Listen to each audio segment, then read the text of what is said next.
Hi, Miss Parsons again. So I've already shown you how you can make pom-poms with paper, but I'm sure lots of you know you can also make them with wool. So this is a little woolen pom-pom I've just made in a little burgundy and white speckled colour. You can use these, you can tie lots of them together and make like bunting with them. I've seen people make scarves with them. You can turn them into little hedgehogs. You could use different colours to make a rainbow, or to make the colours for your favourite football team, or the colours of your favourite superhero. You can do loads and loads of things with these, and they're really, really fun and really, really easy to make. So to make these, all you need is some card that you're going to cut into little donut shapes. So you'll need card, and you'll need scissors, so make sure you're careful with those scissors, and I'd get an adult to help you with these middle bits because they can be really, really fiddly. And you need some wool. So you need 2 of these little discs, and then you're going to place them together like this. And then what you're going to do is you're going to get some wool. Now, this big ball of wool is never going to fit through that hole. So you're going to need to cut off a little section, and then you want to make it manageable to go through the hole. So what I do is I use my 3 fingers and I wrap the wool lightly and gently, because I don't want to cut off the circulation to my fingers, around my fingers. And then once I've got quite a lot of wool, I'll carefully take it off and start wrapping it around again. So I make like a really tiny ball of wool that's a lot easier to manage and can fit through that hole in my donut without getting stuck. And then if I ever need more, I'll just cut off more and add some more. So I've got my little burgundy one, and I've got a little white one as well that I've made before. So to make a pom-pom, it's really, really easy. You want to get your little ball of wool, and you want to hold the little bit of wool with your thumb on the side, and you push through the hole and you wrap around, and you just loop around and around. So you come round, you go through the hole, through the back and back round. Really, really nice and simple. And you just keep on going until you've got a nice full area of pom-pom.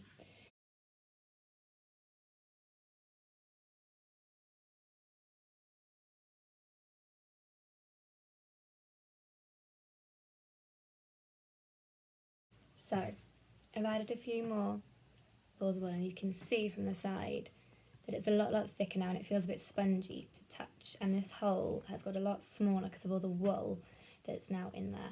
Now you can carry on going until this hole's almost totally disappeared to get a really big fluffy pom-pom, but I'm going to leave it here and show you what it looks like when we do the next step. So first of all, we're going to need another little bit of wool, so just cut a small amount. So mine's just about sort of this long, nothing major. And then with our scissors, you're going to need to be really, really careful with this bit, so maybe get a grown-up to help you. You need to sort of pull apart your wool a little bit until you can see again that cardboard, and you can see where your 2 donuts have met. What you're going to do is you're going to try and pop your scissors in between. So what I normally do is I bring them behind this first little bit of wool, and then I just make one little cut. So make sure we're holding down the wool there so it doesn't all fall apart. And then we try again, just until you can get your scissors between those 2 discs of cardboard.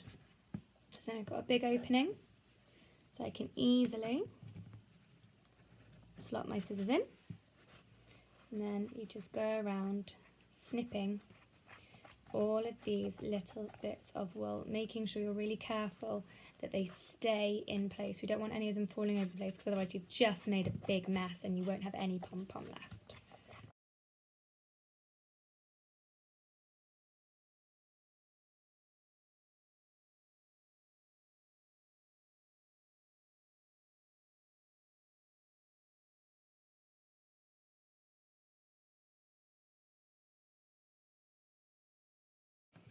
So you've cut all the way around, and you can see all of your little donuts again. You're going to get the bit of string you had, and you're going to put it in between the 2 donuts. So you're going to just slot it between and just tug it until it fits all the way around. So it can dangle like this, and then you're going to tie a knot in your wool so that it goes down through the middle. Tie it nice and tight and you'll see that little hole in the middle close up. I normally wrap my wool around again and tie a knot on the other side just to make sure that nothing's going to fall out, because this is just lots of little bits of wool now and that's going to be really annoying to have to try pick up. So tie it a few more times, make sure it's really, really secure. When you're confident that it's really, really secure, you need to peel open these donut bits. So you pull carefully, so one of them comes off. And then we've got the other one coming off. And then give it a little ruffle. If you want to cut off these long ends, you can. Or if you want to make a chain of them and use it to tie them in a little chain, you can as well.